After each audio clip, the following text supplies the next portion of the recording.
Primeiro eu quero dizer para vocês que eu não sei o que é que Deus quer falar com vocês hoje. Tá? Por que eu estou dizendo assim, eu não sei o que é que Deus quer falar para vocês hoje? Porque eu não vim para cá preparado para falar para vocês. Quando eu vim para cá, eu não vim sabendo que eu ia estar aqui com vocês. Né? Quando eu cheguei aqui na Casa do Silvio na quinta-feira, eu arrumei um serviço para vocês. Aí eu digo, tá certo, soldado mandado, né? Não diz, tá soldado mandado, não tem crime. Mas assim, uma coisa eu tenho uma convicção, que alguma coisa muito especial e muito particular Deus tem reservado para vocês. Alan estava falando sobre andar na luz, confissão de pecados, né?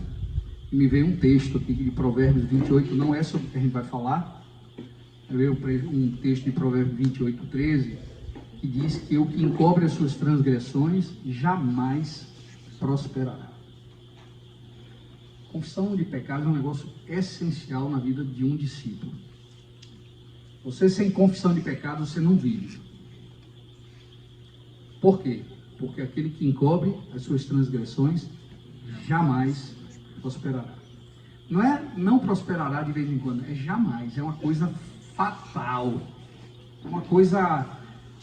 Deus não usa uma palavra meio termo para poder expressar isso aqui. Ele diz jamais prosperará.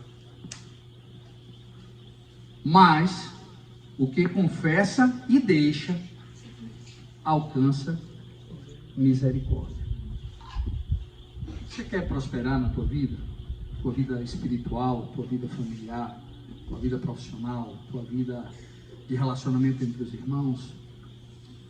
A palavra certa é andar na luz, viver em comunhão com o corpo. Por quê? Porque o pecado, ele quebra a comunhão. O pecado escondido quebra a comunhão. Não tem como a luz e as trevas andarem juntos.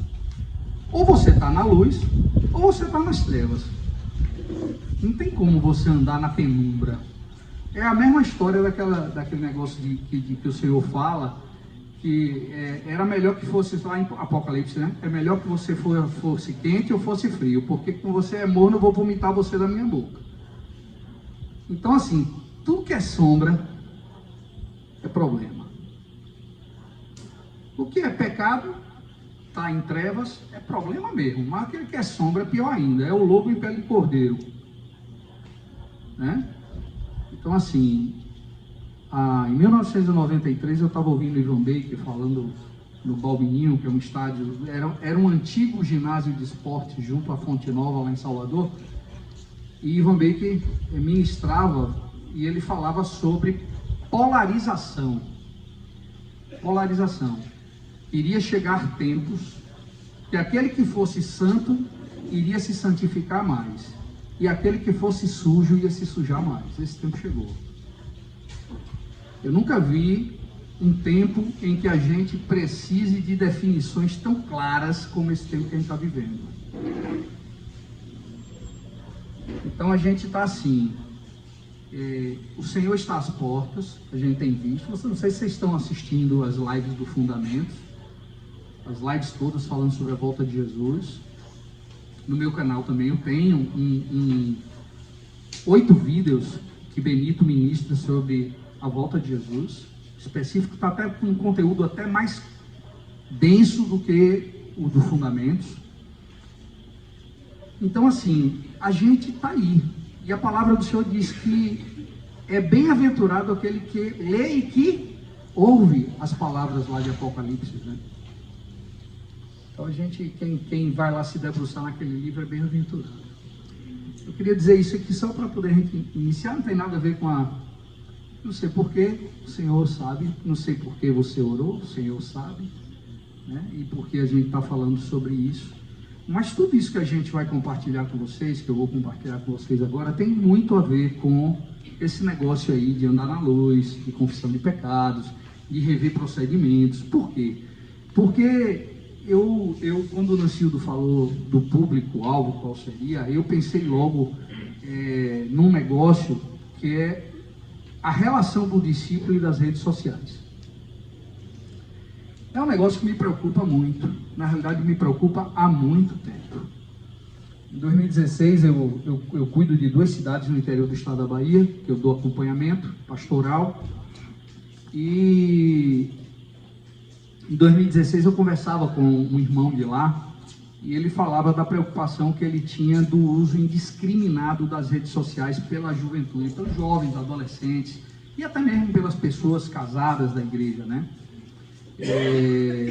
E essa preocupação surgiu de uma conversa com alguns pais que estavam muito preocupados com a questão de acompanhar seus filhos, acompanhar o que eles andavam escrevendo, o que eles andavam vendo em WhatsApp, em Instagram, em Facebook, YouTube, e aí vai. E aí, o pior de tudo é que no meio da igreja, muitos jovens usam essas ferramentas para darem vazão aos seus instintos carnais. Usam essas ferramentas sociais para alimentarem suas paixões, para poder praticar coisas escondidas, para poder visitarem sites pornográficos dentro da igreja. Não estou falando de mundo, não. Estou falando dentro da igreja. Usam as redes sociais para chavecar menina, né? Chavecar menina é uma expressão que diz assim, para poder ficar rodeando as meninas, achando que com palavras, defraudando, né? Não só os homens, mas as mulheres também, usando as conversas particulares de WhatsApp para conversar coisas inconvenientes. E eu fico muito, muito, muito temeroso pelo que se anda escrevendo ou se anda replicando nas redes sociais. E eu fico pensando e me faço uma pergunta, e eu dizia assim, eu ficava assim pensando, Senhor, se Jesus estivesse materializado do teu lado, você está ali, ó, nas redes sociais, aí Jesus de repente aparece assim do teu lado, pá! O que é que você ia fazer? Você ia correr e apagar a rede social, desligar, né? Ou você ia estar tranquilamente, você ia continuar a fazer o que você estava fazendo? Você teria coragem de mostrar a Jesus as mensagens de WhatsApp, ou de Facebook, ou as páginas do YouTube e do Instagram que você anda visitando? Uma outra pergunta que eu me faço, e eu quero deixar aqui para vocês também, eu sou exemplo para os meus irmãos no uso dessas mídias sociais? Como é o meu comportamento, pessoal? Entende? Pensem que eu tenho, essa pergunta tem que voltar para mim também. Essa pergunta não é para um adolescente, para o jovem, não é para um discípulo. Seja ele quem for, se for jovem, adolescente, casado, avô como eu, não importa. O salmista, ele muito preocupado com isso aí, ele lá no Salmo 119, o Salmo 119 para mim é uma declaração de amor à palavra, né? O salmista devia estar encantado com o Senhor. E ele, do primeiro versículo até o último, ele está lá declarando amor à palavra de Deus, né? E no Salmo 119:9 diz assim: de que maneira poderá o jovem guardar o seu caminho puro? Eu vou mudar. De que maneira o discípulo pode guardar puro o seu caminho? E ele mesmo dá a resposta. Ele diz assim: observando segundo a tua palavra. Irmãos, isso é tão sério. Reino de Deus é tão sério. O Senhor não nos chamou para fazermos de conta que somos discípulos dele. Imaginem o nosso amado, que morreu na cruz, que derramou seu sangue, que foi ferido, humilhado. O nosso amado, que no Getsemane, antes de ser crucificado, estava ali, dizendo: Pai, se possível, passe de mim esse cálice. E ele depois disse: mas não seja feita a minha vontade, mas a tua vontade. Vocês entendem? É um negócio tão importante, porque conhecer, ter um entendimento claro dessas verdades, vai nos levar, vai nos confrontar pessoalmente, a gente mudar nosso procedimento diário. Se a gente entende com seriedade as coisas de Deus e para que o Senhor nos chamou, gente, é impossível a gente continuar vivendo de uma forma dissoluta e irresponsável com relação às coisas de Deus. Nós vivemos, amados, numa época muito globalizada, extremamente globalizada. E a informação é assim, é segundos. Imagine que eu estou lá em Salvador, toda quarta e sexta eu tenho aula com a minha teacher. Né, teacher? Eu tenho aula com o Poli ali. Aonde que a gente viu isso? Onde foi que a gente pensou que a gente poderia fazer isso? Poliana tem aluno lá em Miguel Galmon, lá no interior do estado da Bahia. Imagine, aonde foi que a gente pensou isso? Então, assim, a tecnologia nos tornou imediatistas. Tudo nosso tem que ser para ontem, não pode ser para hoje. Tem que ser para ontem. E a informação, ela é instantânea, né? O que acontece nos Estados Unidos, a gente sabe hoje aqui. Quase que instantaneamente. Se eu abrir agora aqui a internet, abrir os informativos, New York Times, seja lá o que for, qualquer jornal da Europa, né? Eu vou saber exatamente o que está acontecendo lá nesse exato momento. Então, essa coisa tornou a gente muito imediatista e tornou a gente muito disperso de uma comunhão íntima com Deus, porque a gente acha que tudo a gente pode resolver com o Google, tudo a gente pode resolver com o YouTube, não é verdade? Essa é a sensação, é o sentimento que invade o coração de todo mundo que tem uma assiduidade de uso das redes sociais. A televisão invadiu a casa, a televisão é uma porcaria, né? Ou seja, tem coisas interessantes, tem algumas coisas boas, mas 99,9% do que é disponibilizado de conteúdo nas televisões é porcaria. Não nos leva a 1 milímetro de aproximação de Deus. Não nos leva. É muito difícil. No encontro da igreja na casa na sexta-feira, aqui em João Pessoa, Cecília falou uma frase que, aquele negócio assim bateu, pá! Ela estava lendo um livro, Liturgia do Ordinário, de Tish Warren, e essa autora dizia: é mais fácil perder horas de sono com entretenimento do que com a oração. É ou não é? Eu digo que é verdade, sabe por quê? Porque esses dias aqui, eu gosto de, quando eu vou deitar, eu dou uma olhadinha nas notícias, né? Para me inteirar do que está acontecendo, né? Tem alguns canais específicos que eu ouço do YouTube, de informações. Hoje eu não vou para televisão aberta de jeito nenhum, porque as informações são sempre muito complexas e comprometidas. Então tem alguns canais que eu ouço com muito critério. Era meia-noite quando eu deitei, quando eu me acordei, quando eu me dei conta, era 2 da manhã. Gente, 2 horas. 2 horas. Isso foi no mesmo dia. E eu digo assim, que loucura esse negócio aqui.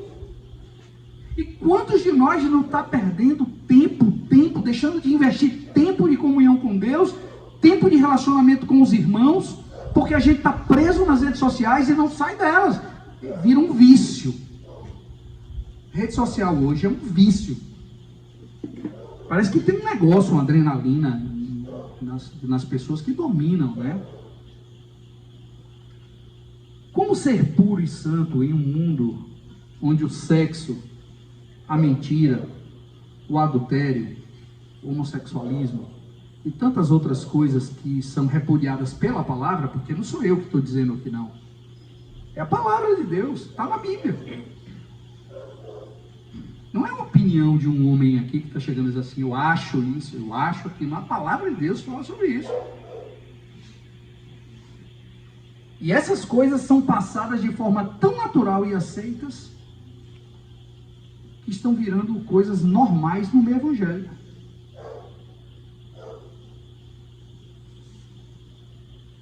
De que maneira, queridos, você pode guardar puro o seu caminho?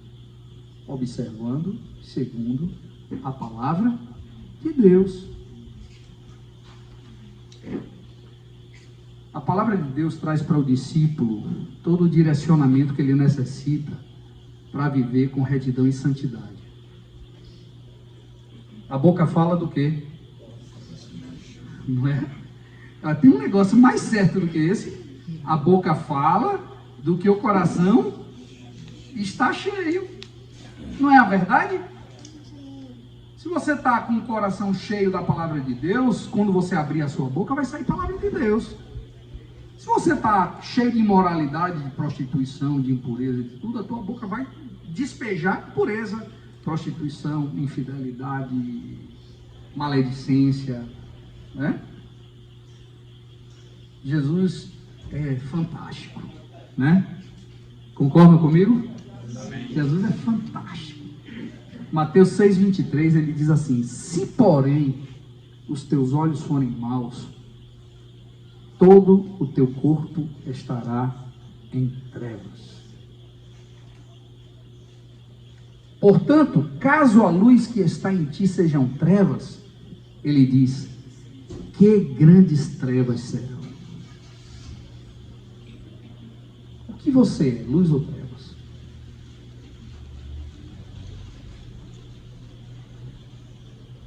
Uma outra pergunta, o que é que eu tenho posto dentro de mim?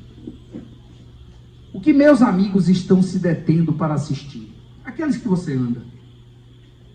O que é que eles andam assistindo? O quanto estou influenciando positivamente aqueles que andam comigo? Qual é a medida de influência que você exerce sobre aquelas pessoas que andam com você?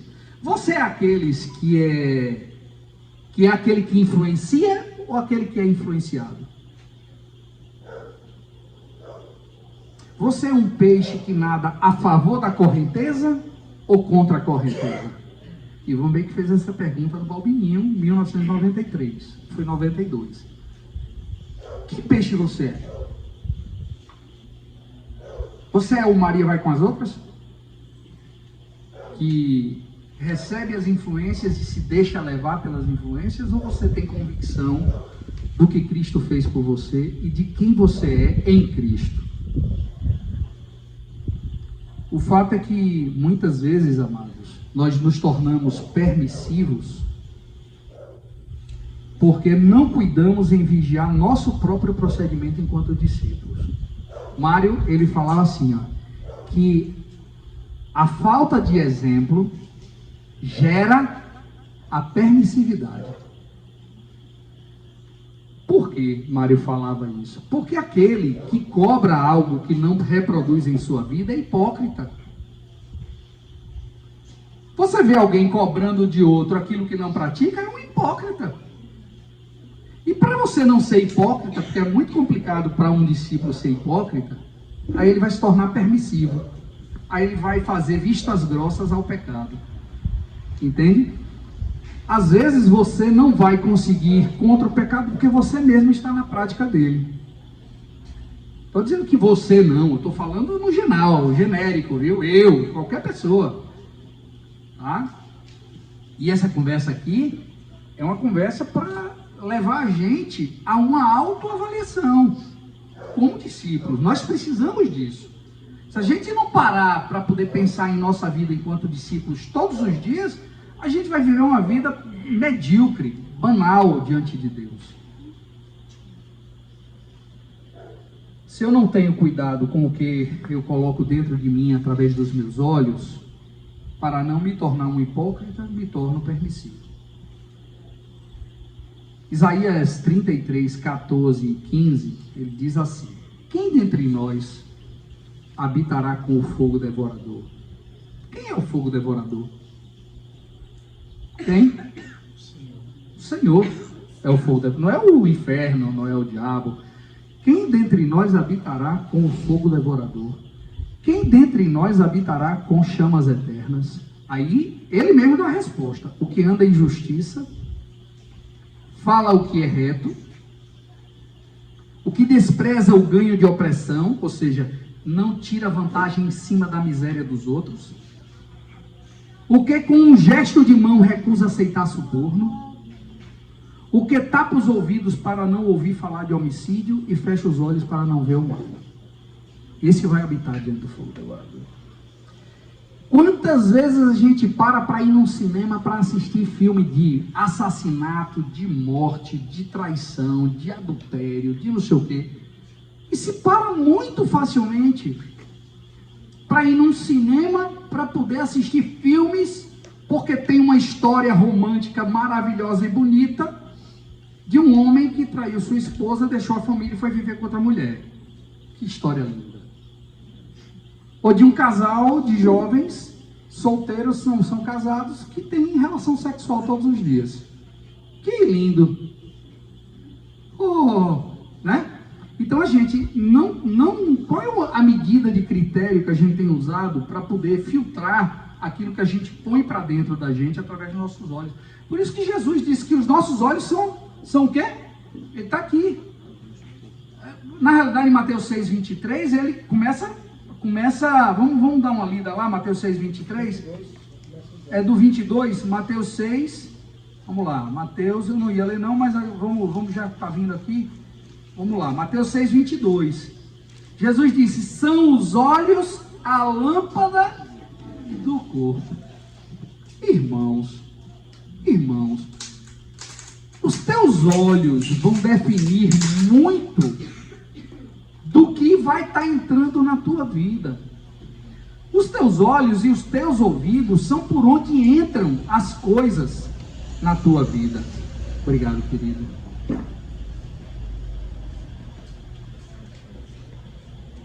Entendem? E aí Jesus disse, se os teus olhos forem bons, todo o teu corpo será luminoso. Como é que é teu olho? Teu olho é um olho bom?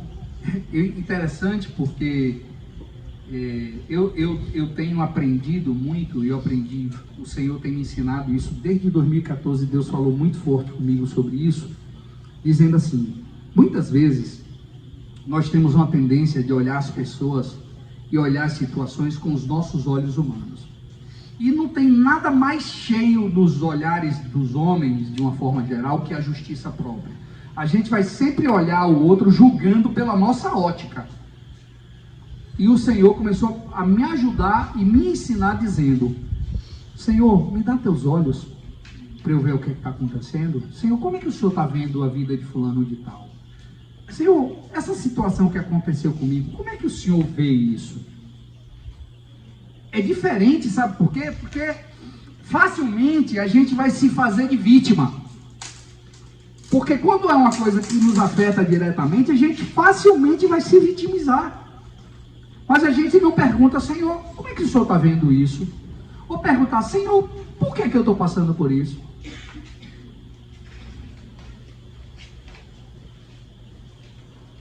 A gente tem que ter cuidado, irmãos, sobre aquilo que a gente está pondo para dentro de nossas vidas. O profeta Isaías, ele fala para fechar os olhos para não ver o mal. E fala também de outra porta para se colocar impureza para dentro de nós, que são os ouvidos. Ele diz que tapa os ouvidos para não ouvir falar de homicídio e fecha os olhos para não ver o mal. Se você conseguir ficar dentro de uma sala de cinema e você não tiver no filme nem mal, algo que o Senhor censure, e nem homicídio, fique. Pronto. É simples. Estou errado? Hein? Tô ou não? Eu acho que não. Só que esse critério de avaliação é uma coisa muito pessoal. Não sou eu que tenho que enfiar na cabeça de vocês. Esse critério de avaliação Quem tem que pôr dentro de vocês é o Espírito Santo de Deus que habita em vocês. Jesus falou que Ele não nos deixaria só, nos daria o Espírito Santo, o Espírito de verdade que nos conduziria a toda a verdade. Veja que coisa fantástica. Jesus disse que Ele nos daria do seu Espírito. E o Espírito Santo que habita em você é Espírito de verdade que te conduz a toda a verdade. Agora tem uma coisa. Se o Espírito Santo estiver te conduzindo a toda a verdade e você não quiser a verdade, você vai à verdade? Não. Porque Ele não vai te teleguiar. O Espírito Santo não é um demônio que se aposta de uma pessoa e ela passa a viver dominada por ele. O Espírito Santo não é assim, não. Eis que estou à porta e bato, aquele que ouvir a minha voz, né? Não é assim? Jesus trata conosco de uma forma muito, muito tranquila e amorosa. Ele diz assim: eu quero governar a tua vida. Aí você pode dizer assim: beleza, Jesus, eu quero ser governado por ti. Eu digo: não, Senhor, fica aí mesmo que eu estou bem. Não é verdade? São escolhas que a gente faz na nossa vida. 1 Coríntios 15:33, Paulo fala assim: não vos enganeis. Ele alerta: não vos enganeis. As más conversações corrompem os bons costumes.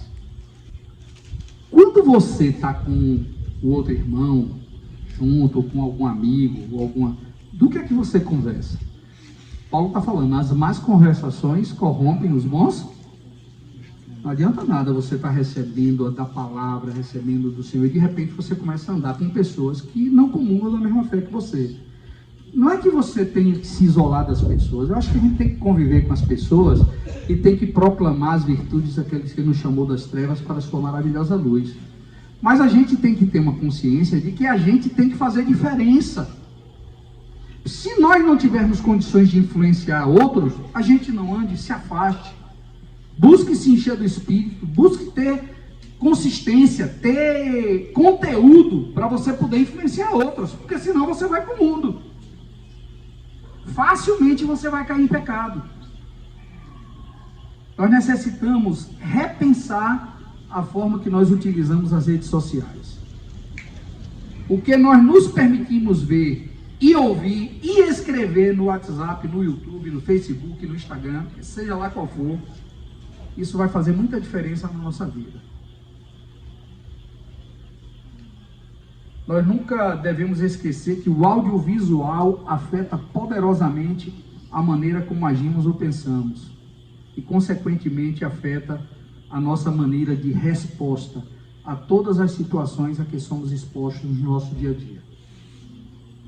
Filipenses 4:8, Paulo, mais uma vez, eu gosto de Paulo, viu? Paulo, Filipenses 4:8 diz assim: finalmente, irmãos, olha aí, finalmente, irmãos, vamos abrir? Olhem direitinho, ó, finalmente, irmãos, tudo que é verdadeiro, tudo que é respeitável, tudo que é justo, tudo que é puro, tudo que é amável, tudo que é de boa fama, se alguma virtude há, e se algum louvor existe, seja isso o que ocupe o vosso pensamento. É isso que está ocupando o teu pensamento. Entende? Poxa, Eric veio para cá hoje para poder trazer condenação, juízo para todo mundo. Não é isso não, irmãos.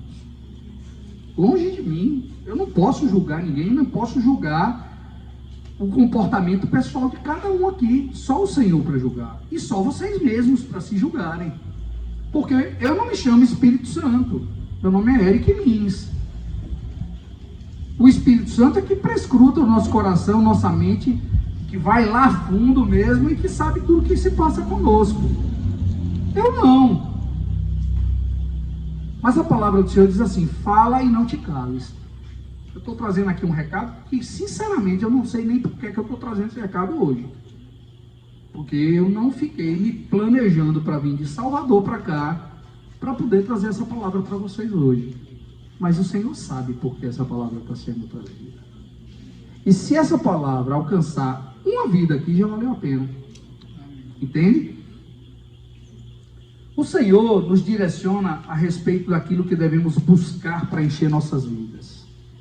E nós temos algumas perguntas a nos fazermos para que nossas ações sejam direcionadas. Aí eu queria assim, eu vou fazer o seguinte, ó, depois que acabar aqui, eu vou mandar essa palavra aqui para Nancildo, e Nancildo se encarrega de distribuir para todo mundo. Vocês vão ter esse conteúdo aqui para vocês revisarem, chegarem em casa, se debruçarem diante do Senhor, orarem, irem para os textos, ir para a palavra, ver o que é que está aqui. Senhor, fala comigo. Aí você se pergunta, o que estou vendo, ouvindo ou fazendo é verdadeiro? Aquele negócio do cinema, né? O que estou vendo, ouvindo ou fazendo é verdadeiro? Não estou dizendo que ir para o cinema é pecado não, viu? O que estou vendo, ouvindo e fazendo é respeitável? O que estou vendo, ouvindo ou fazendo é justo? O que estou vendo, ouvindo e fazendo é puro? O que estou vendo, ouvindo e fazendo é amável? O que estou vendo, ouvindo e fazendo é de boa fama? São perguntinhas simples que a gente pode se questionar, se perguntar, o que é que eu estou fazendo? Entende? Eu tenho consciência da minha condição de discípulo. É interessante, eu falei, estava dizendo, a gente estava fazendo uma revisãozinha na igreja, na casa, na sexta-feira, lá com o Nancildo, e eu lembrei de uma afirmação que Mário me fez em 1991, quando eu conheci o Evangelho do Reino. Eu era pastor batista, eu vim de uma igreja batista, eu sou pastor batista, era pastor batista, sou neto de pastor batista, meu pai é pastor batista, então minha família veio toda da Batista, né, igreja batista. E eu conheci Mário, um dia Mário compartilhou comigo esse negócio de Evangelho do Reino, esse negócio transformou minha vida, mudou meus conceitos, mudou meus valores, coisas que eu sempre desejei, almejei para mim, eu encontrei nesse negócio aí. E Mário conversou comigo e disse assim, rapaz, discípulo é aquele que crê em tudo que seu mestre fala e pratica tudo quanto ele ordena. Aí ele disse, fulano de tal é discípulo. Crê em tudo que Jesus fala, pratica em tudo quanto ele ordena. Eu não quero dizer que eu aqui faço tudo que Jesus fala, ordena, eu creio em tudo que ele fala. Mas a minha luta de praticar tudo que ele ordena é uma luta diária. Diária. Eu não posso vacilar um minuto, porque a carne velha, meu amigo, para me tirar do caminho é daqui para ali. Para eu perder a paciência, para eu me exasperar, para eu poder falar algo errado, para eu poder dirigir no trânsito igual um louco. São coisas que eu me pego muitas vezes em falha. Sérgio fala muito de cruz, né? Ele fala muito sobre cruz, que a cruz é a solução para tudo. Você quer viver uma vida agradável a Deus? Fique na cruz. Você quer deixar de agradar a Deus? Saia da cruz. Sabe por quê? Paulo falou assim, já estou crucificado com Cristo. E agora vivo eu. Vivo não mais eu, mas Cristo vive em mim. E a vida que agora vivo na carne, vivo na fé no Filho de Deus, o qual me amou e a si mesmo se entregou por mim. Paulo, ele sabia que ele tinha uma necessidade primordial de permanecer na cruz. Toda vez que o meu eu quer falar, quer esbravejar, eu estou descendo da cruz. Aí Cristo morre e vai lá para a cruz. Eu estou dizendo assim, Senhor, fica aí na cruz, mortinho, e deixa eu viver minha vida do jeito que eu quiser. Quando eu digo, Senhor, eu quero estar na cruz, aí Jesus vai viver em mim. E as respostas que minha vida vai dar serão respostas norteadas pelo comportamento daquele que é o meu Senhor, que vive através da minha vida, que é Jesus. Entendem? Então, assim, é uma dualidade. Não tem como, gente, não tem como você agradar a carne e agradar a Cristo. Ou você vai desagradar um e agradar outro, e assim vice-versa. Nós não queremos criar uma fórmula mágica que vai resolver os nossos problemas, relacionados ao uso indiscriminado de redes sociais ou de qualquer outro procedimento, redes sociais foi apenas um ganchozinho aqui para a gente falar sobre alguma coisa que é muito mais do que o uso de redes sociais. É o uso de liberdade, é o uso é a minha prática cotidiana, diária, relacionada à minha fé, às coisas que eu tenho recebido de Deus. Em 1 João 2, 3 a 6, o apóstolo ele fala assim: ora, sabemos que o temos conhecido. E quem temos conhecido a quem? Hein? Jesus. João está falando: ora, sabemos que o temos conhecido por isto. Então ele vai dizer quando é que você demonstra que conhece a Jesus: se guardamos os seus mandamentos. Aquele que diz eu o conheço e não guarda os seus mandamentos é mentiroso. Não sou eu que estou dizendo, é João. Vá se resolver com ele. Tá certo? Quem é o pai da mentira? O diabo. E quem mente é filho de quem? Se a mentira é uma coisa que você é dominado por ela, meu irmão, minha irmã, de Jesus é que você não está sendo filho, viu?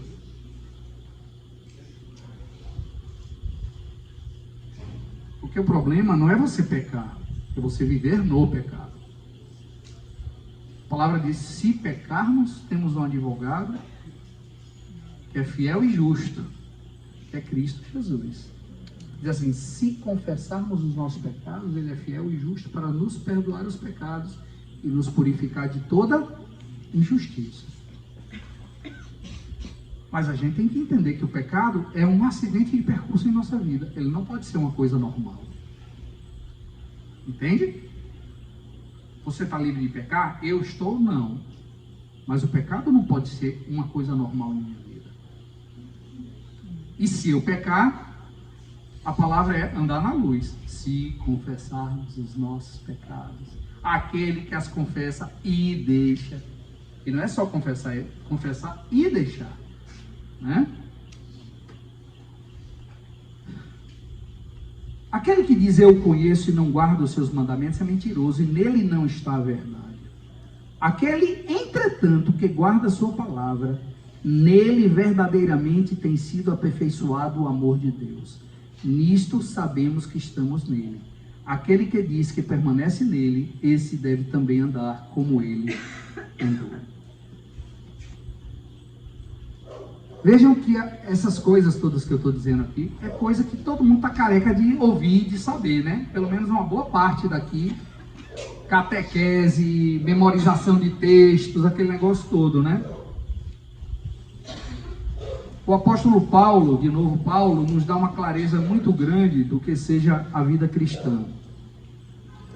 E a vida de um discípulo reflete isso aqui que Paulo colocou em Filipenses 13, 13 e 14. Paulo diz assim: irmãos, quanto a mim, não julgo havê-lo alcançado. Veja só, Paulo está dizendo aqui que ele ainda não alcançou a salvação, que ele não alcançou ainda a plenitude da vida de Cristo. Ele era o apóstolo Paulo, falando: eu ainda não alcancei. Isso nos dá uma esperança, sabia? João, você não alcançou, mas, ó, há uma esperança. Eric, você não alcançou, mas há uma esperança. Paulo diz: não julgo que eu a tenha alcançado, mas uma coisa faço. Ele diz o que é que ele faz, e que todos nós devemos fazer: esquecendo-me das coisas que para trás ficam, e avançando para as que estão adiante de mim, prossigo para o alvo, para o prêmio da soberana vocação de Deus em Cristo Jesus. Irmãos, o Senhor está dizendo: um dia você andou nas trevas, um dia o pecado dominou tua vida, mas hoje você não está mais dominado pelo pecado, você não está debaixo da lei, você está debaixo da graça, o pecado não tem mais domínio sobre você.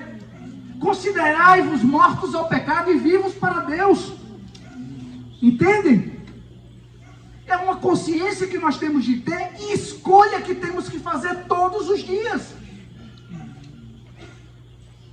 Nessa mesma linha de pensamento, em Efésios 4:13, Paulo fala, até que todos cheguemos à unidade. E ele fala, até que todos cheguemos. Estranho, né? Ele não até que todos vocês cheguem. Ele falou assim? Não, ele falou, até que todos cheguemos. Ele se botou nesse negócio aí também. O próprio Paulo, né? Não julgo que eu tenha alcançado, até que todos cheguemos. Ele está dizendo assim, eu ainda não alcancei. Eu ainda não cheguei. Até que todos cheguemos à unidade da fé, do pleno conhecimento do Filho de Deus, à perfeita varonilidade, à medida da estatura da plenitude de Cristo. Irmãos, a gente está numa corrida. A gente está numa corrida. Vocês estão numa corrida. Não se enganem. E eu digo mais, vocês são jovens, vocês acham que vocês têm garantia de vida eterna, que vão viver o resto da vida? Se enganem. Sabe por quê? Porque tem muito jovem morrendo aí. Tem uma síncope, tem uma parada cardíaca, tem um... né? Quantos jovens estão morrendo hoje? Não importa a idade. E se você morrer hoje, como é que você está diante do Senhor? Você está preparado para poder olhar para ele assim, joia, Senhor.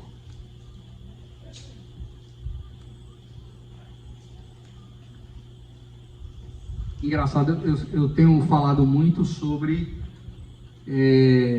a parábola dos talentos, né?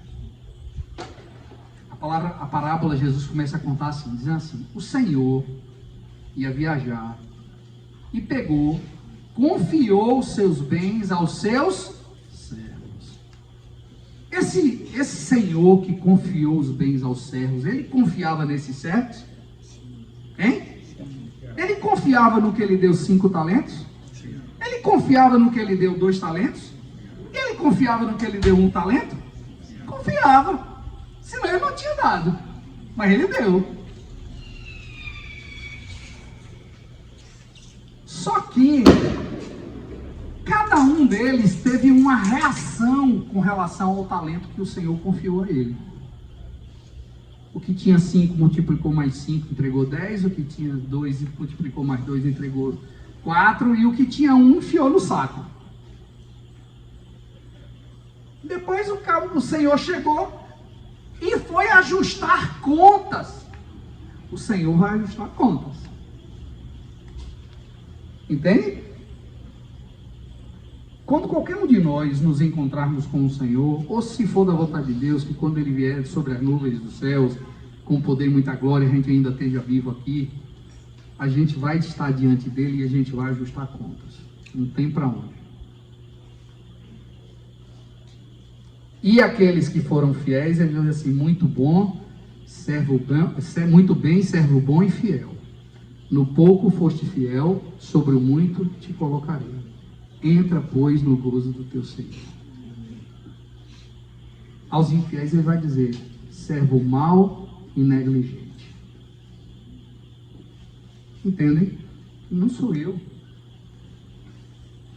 Eu acho que eu estou até tranquilo, eu não estou demonstrando nenhuma ira, nem raiva, né? Eu estou falando aqui super tranquilo com todos. Na realidade, eu estou compartilhando com vocês algo que o Senhor tem trazido no coração.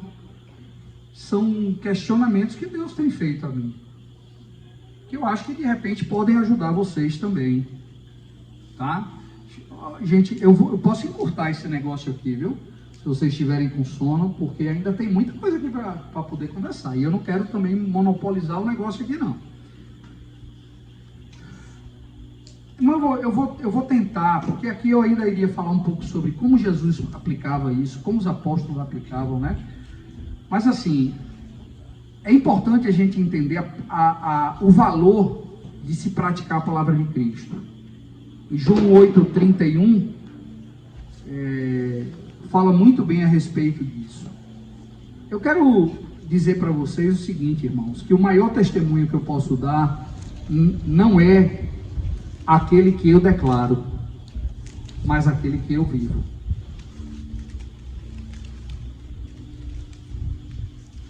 Existe uma frase no Colégio da Polícia Militar lá em Salvador que diz assim: a palavra convence, mas o exemplo arrasta.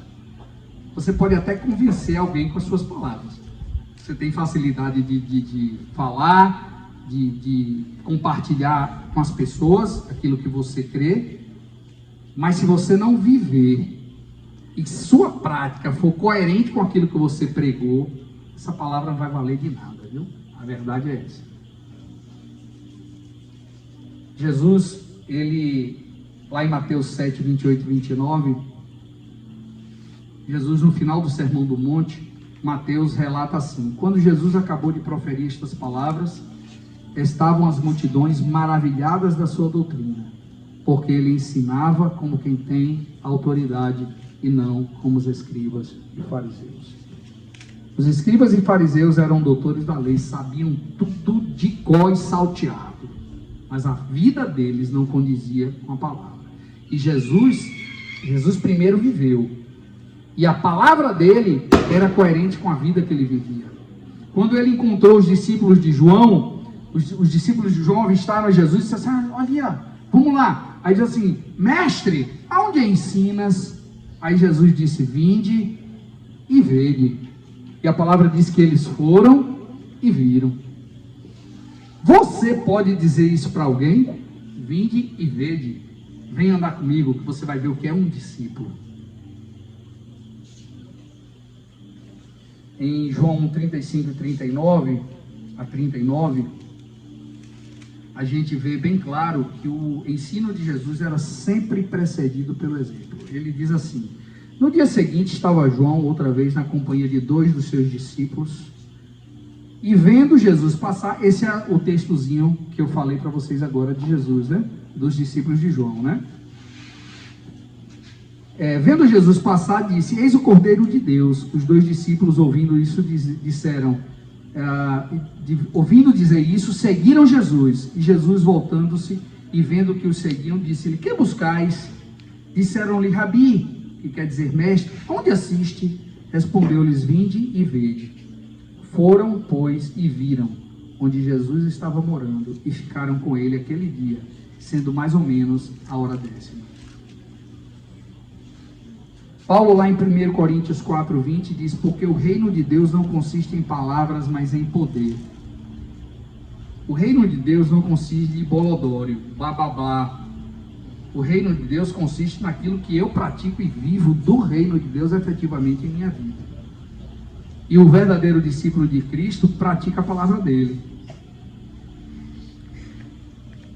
Eu quero dizer uma coisa para vocês: o saber, todo mundo aqui ouviu do Evangelho do Reino um dia e está aqui porque se converteu, não é verdade? E tem uns que seguem estudando a palavra, outros não. Mas eu quero dizer para você que o conhecimento que você tem da palavra não lhe garante nada.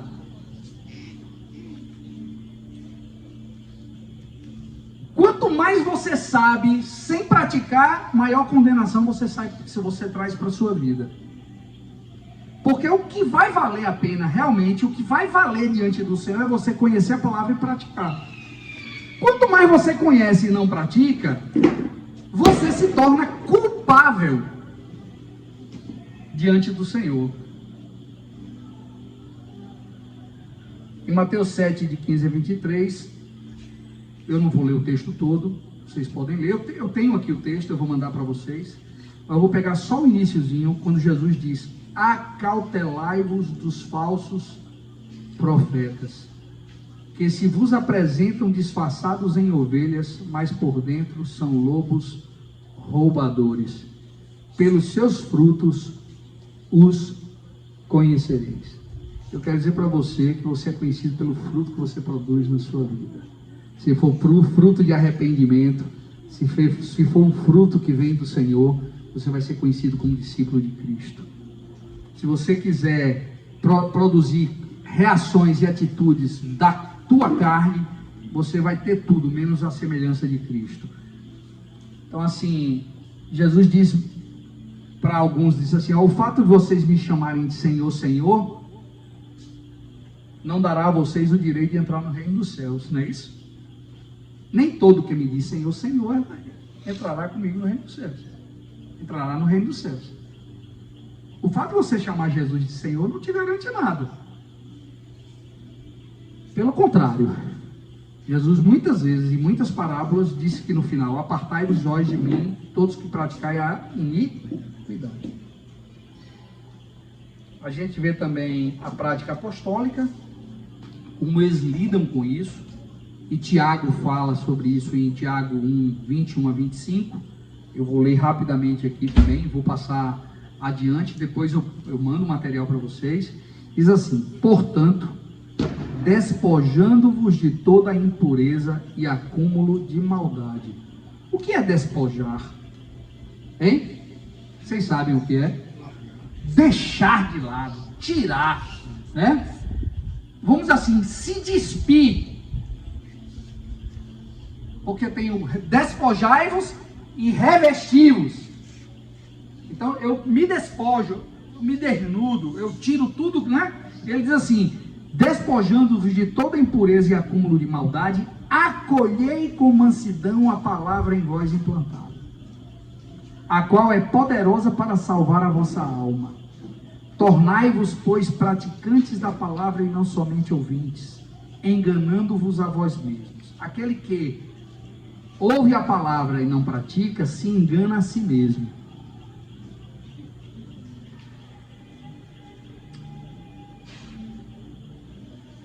Porque se alguém é ouvinte da palavra e não praticante, assemelha-se ao homem que, contemplando no espelho o seu rosto natural, assemelha-se ao homem que contempla no espelho o seu rosto natural, pois a si mesmo se contempla e se retira, e para logo se esquece de como era a sua aparência. Mas aquele que considera atentamente na lei perfeita, lei de liberdade, e nela persevera, não sendo ouvinte negligente, mas operoso praticante, esse será bem-aventurado no que realizar. Irmãos, o Senhor quer você bem-aventurado em tudo que você fizer. E isso é uma coisa que depende exclusivamente de cada um de vocês. Vamos adiante. Deixa eu puxar aqui um pouquinho. Eu queria só terminar com algumas perguntas para vocês, tá? Eu tenho posto em prática tudo que meu mestre tem me ordenado, pegando aquela definição de discípulo. Discípulo é aquele que crê em tudo que o seu mestre fala e pratica tudo quanto ele ordena. Eu tenho praticado isso. Em João 13, Jesus está dando uma série de instruções. Você vai lá para João 13, você vai ver lá uma série de instruções que Jesus está dando para os discípulos. Após lavar os pés dos discípulos, Jesus começou a fazer alguns questionamentos. E ele pergunta: compreendeis o que vos fiz? Você entendeu o que Jesus fez por você? Você entendeu o sacrifício da cruz? Você entendeu a dimensão da morte de Cristo? O justo pelo injusto? Um pouco mais à frente, no versículo 15, Jesus diz: porque eu vos dei o exemplo, para que, como eu vos fiz, façai vós também. Jesus não pede de nós, irmãos, nada que ele primeiro não tenha feito. Ele foi afrontado, ele sofreu injustiça, ele morreu por nós, ele amou ao inimigo, ele, né? Então você vai para lá, para a vida de Jesus, e ele nunca pediu nada de nós que ele mesmo não tenha sido exemplo e tenha praticado enquanto aqui nessa terra. No versículo 17 diz assim: bem-aventurados sois se a praticardes. Se você pratica o que o Senhor pede de você, você é bem-aventurado. Olha que bênção. João 13, ainda, João 3,17 diz: ora, se sabeis estas coisas, bem-aventurados sois se a praticardes, né? Então assim, Jesus, ele valoriza a prática e não o conhecimento. Ponha isso na sua cabeça: Jesus valoriza a prática, não o conhecimento. Você precisa conhecer para praticar, mas só conhecer não acrescenta nada. Pelo contrário, acrescenta condenação. Nós devemos nos lembrar que pelos nossos frutos somos conhecidos. E Jesus lá em João 14, 23 diz assim: aquele que me ama guarda a minha palavra. Você ama Jesus? Se você ama Jesus, ele diz: guarde a minha palavra. O guardar não é pôr no saco, não. O guardar é praticar. O guardar é viver. É que aquela palavra está tão enchendo tanto você que você não se aguenta e você começa a pôr em prática aquela palavra, né?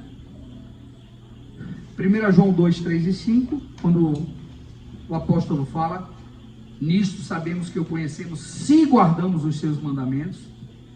Então a gente precisa entender, as pessoas vão ver se realmente a gente conhece ao Senhor, se a gente pôr em prática os seus ensinos. E para terminar aqui, eu vou fazer uma catequese aqui com vocês.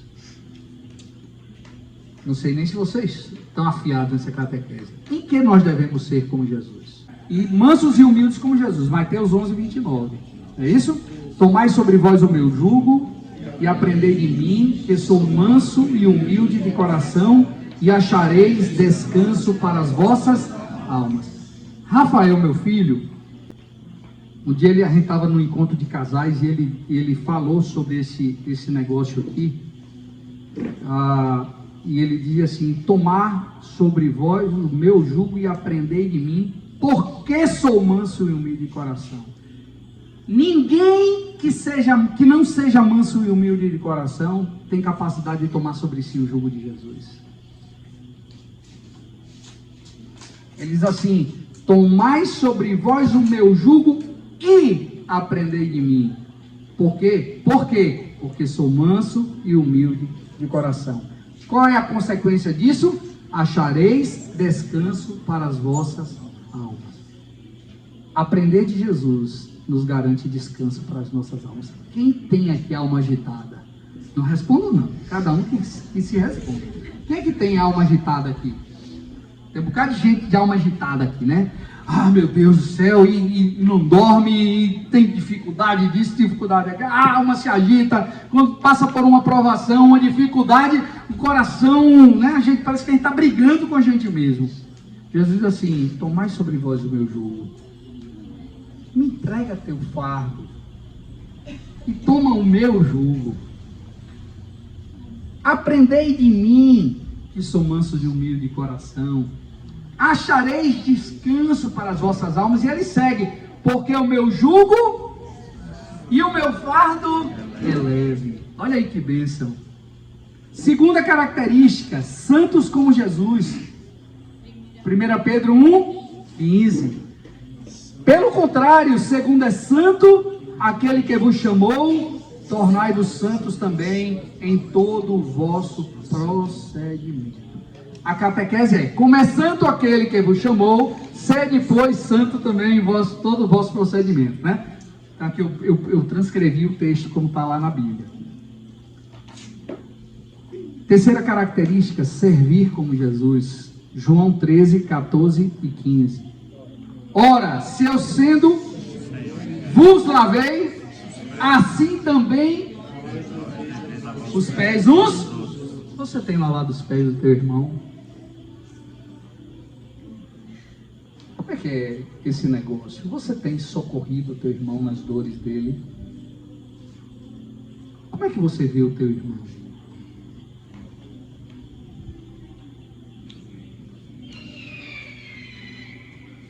Jesus, ele é o nosso maior exemplo de serviço, irmãos. E o servir nos assemelha a Cristo. Todo aquele que diz estar nele deve andar como ele andou. Quarto, pregar ao mundo. João 17, 18. Assim como tu me enviaste ao mundo. Como é que está vocês com a proclamação? Vocês se acomodaram? Esqueceram da praça? Esqueceram do oikos? Esqueceram de proclamar as virtudes daquele que vos chamou das trevas para a sua maravilhosa luz? Vocês foram alcançados por esse evangelho um dia que trouxe paz e libertação para vocês. Vocês têm se preocupado com aqueles que andam ao lado de vocês e que ainda estão escravizados pelo poder do pecado? Como é que está essa carga do coração de vocês?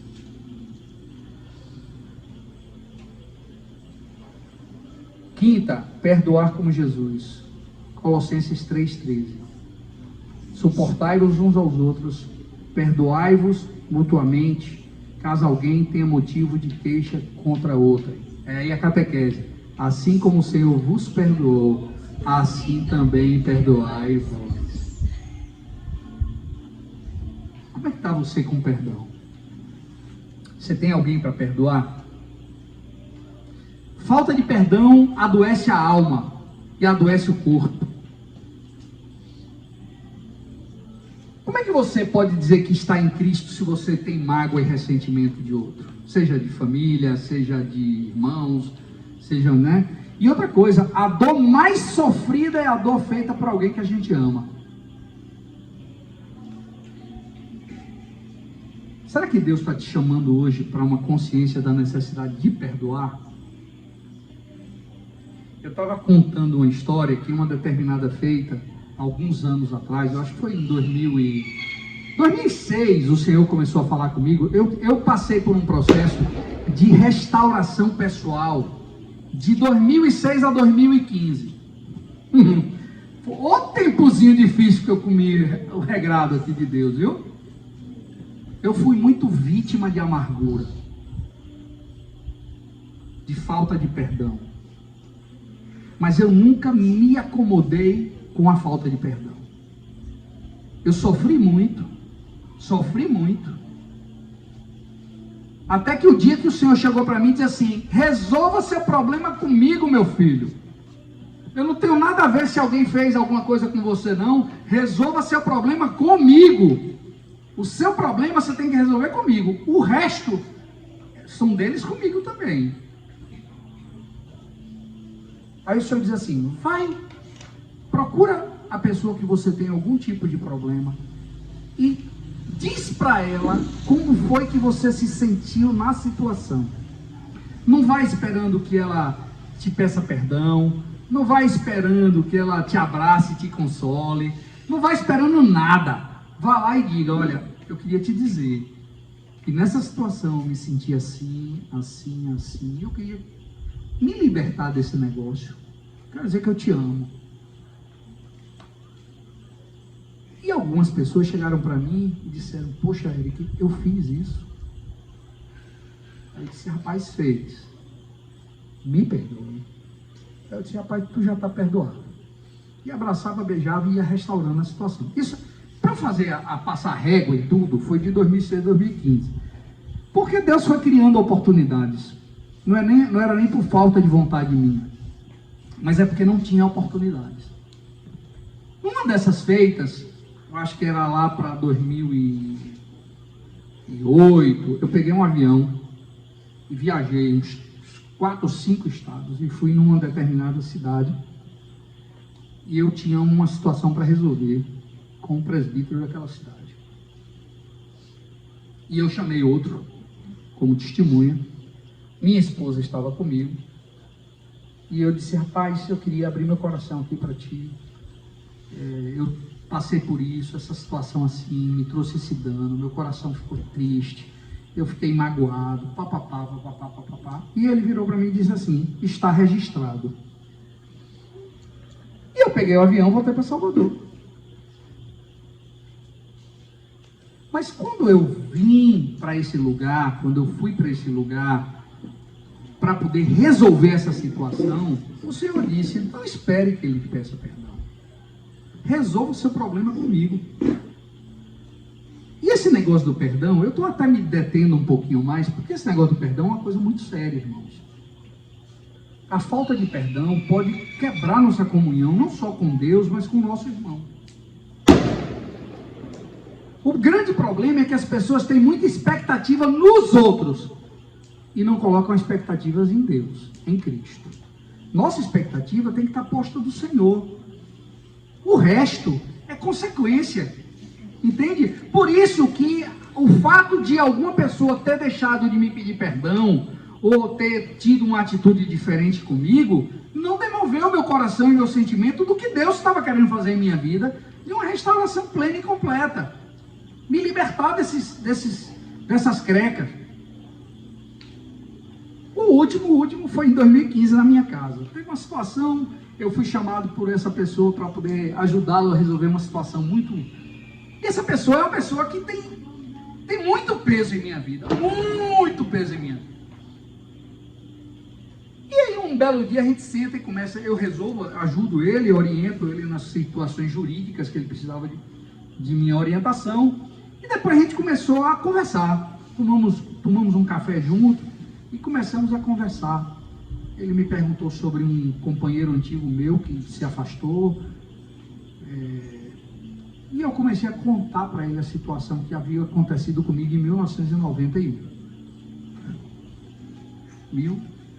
Quem nasceu aqui em 91?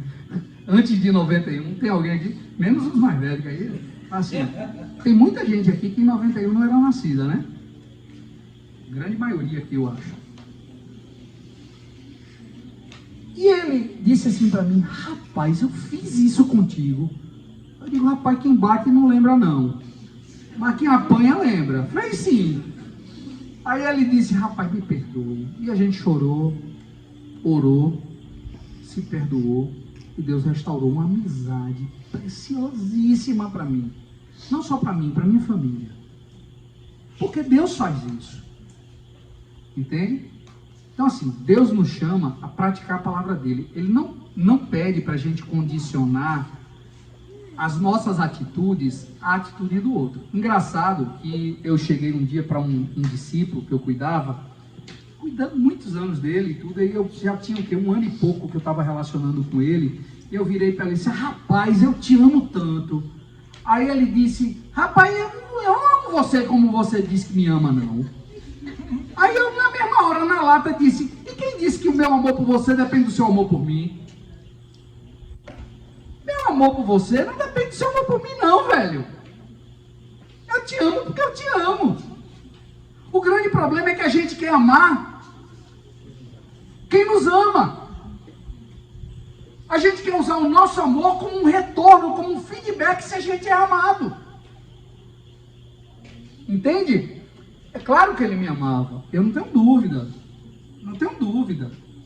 Mas ele quis ser sincero demais comigo, dizer assim: rapaz, tu me ama tanto, mas eu não te amo assim não. Eu digo: tá bom, mas o teu amor por mim não depende do meu amor por você, uma coisa depende da outra. Eu te amo porque eu te amo, acabou. E hoje ele me ama muito, eu sei disso, né? Ele é meu amigão. A gente conseguiu ultrapassar um bocado de barreiras aí, e de desconfiança, porque o sofrimento traz desconfianças para a gente também. Aquele que é muito vítima de sofrimento fica tão magoado, tão sofrido, que se fecha e se enclausura. A minha professora ali me olhando. Se enclausura, vira uma ostra, né? Igual uma tartaruguinha ali, ó, embaixo de uma carapaça. Só, irmãos, que eu vou dizer uma coisa para vocês. Não permitam que vocês sejam impedidos de liberar a vida e o amor de Cristo. Uma coisa que o Senhor falou para mim, que não importa o quantas pessoas errem comigo, isso não me dá o direito de recolher o meu amor, de recolher a minha coragem de tentar mais uma vez e de confiar. Porque se as pessoas não são merecedoras da minha confiança, é um problema delas com Deus. Entende?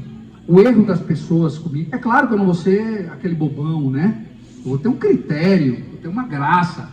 Existem juntas e ligamentos no corpo de Cristo para isso, a gente não está só, né? Mas eu não tenho que temer me expor ao relacionamento, porque um dia eu sofri em um determinado relacionamento, é isso que eu quero dizer. Então, se eu perdoo, eu não vou me travar para outros relacionamentos, entende? Então, assim, é muito importante. Eu me detive um pouquinho mais nesse negócio do perdão, porque eu achei importante, tá? E a última característica é amar como Jesus.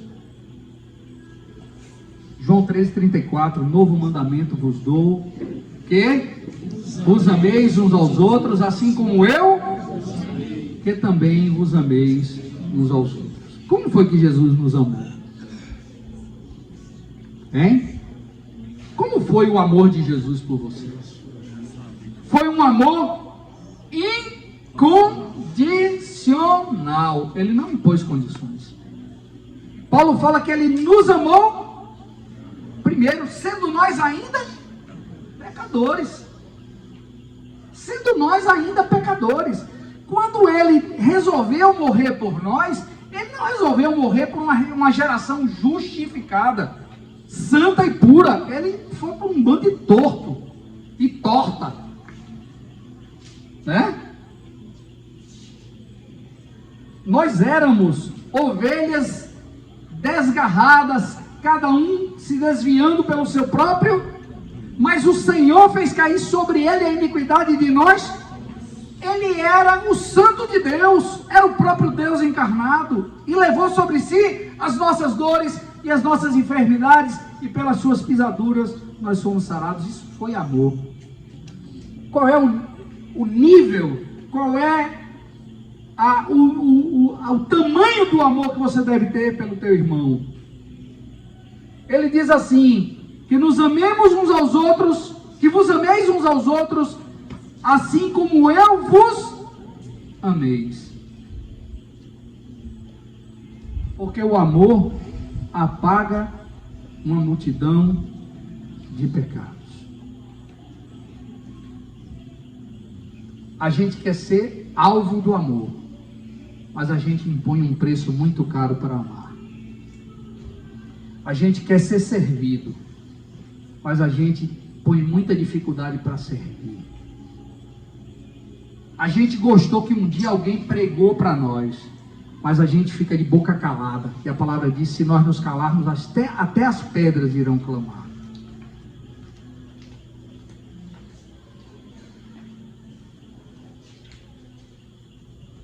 A gente gosta que as pessoas sejam mansas com a gente, né? Educadas, né?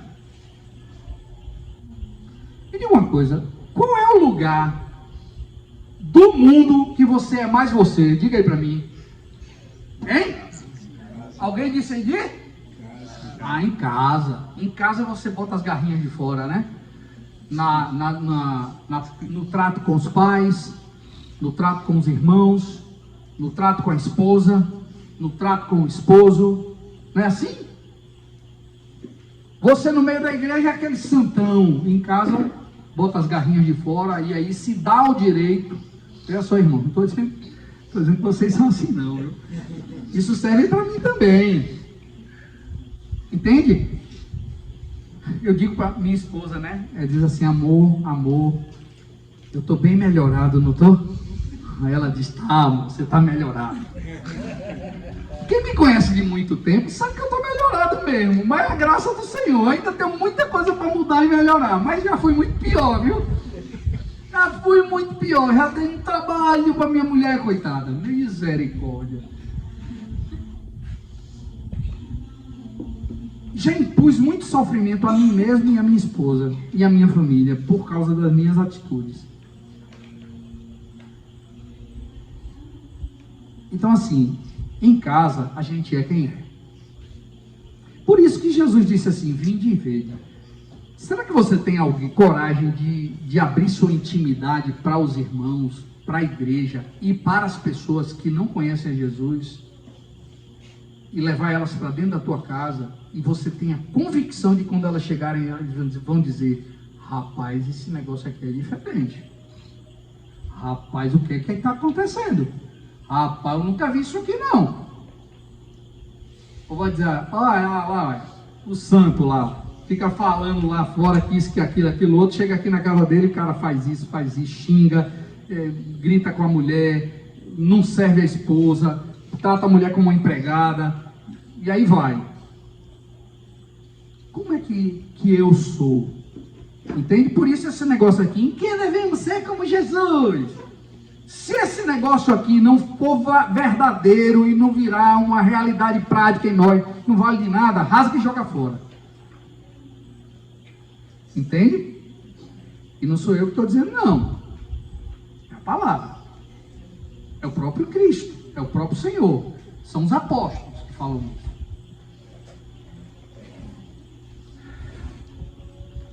Eu queria deixar aqui, para poder a gente não perder o costume do Fundamentos, 3 perguntinhas. Vamos fazer 3 perguntinhas aqui. Vai no material para vocês se perguntarem também. Primeiro, eu conheço Jesus? A palavra diz que aquele que o conhece, guarda os seus.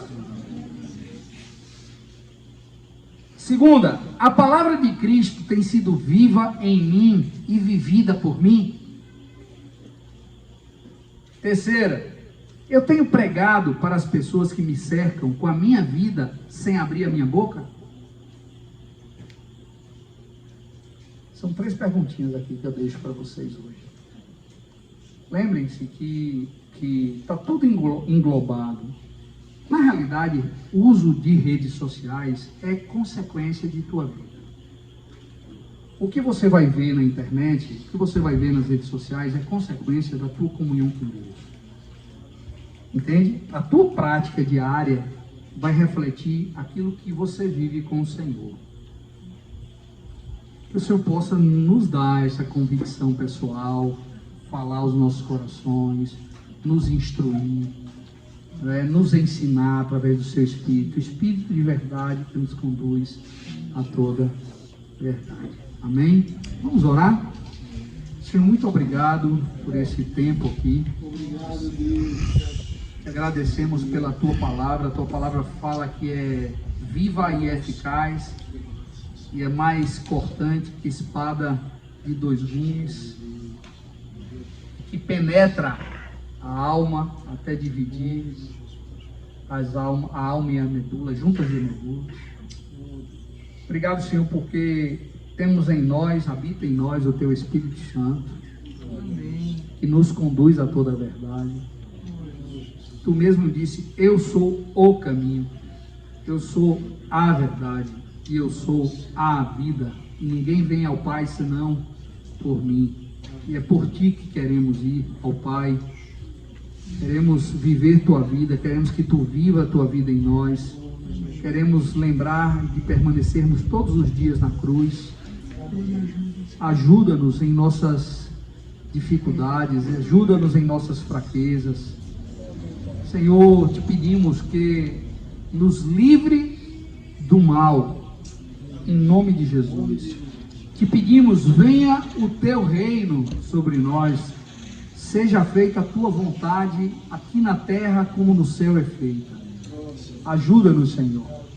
Em nome de Jesus, olha para meus irmãos agora, coração e mente de cada um deles aqui. Usa a tua palavra como te bem apraz na vida e no coração de cada um, Senhor. Em nome de Jesus. Amém.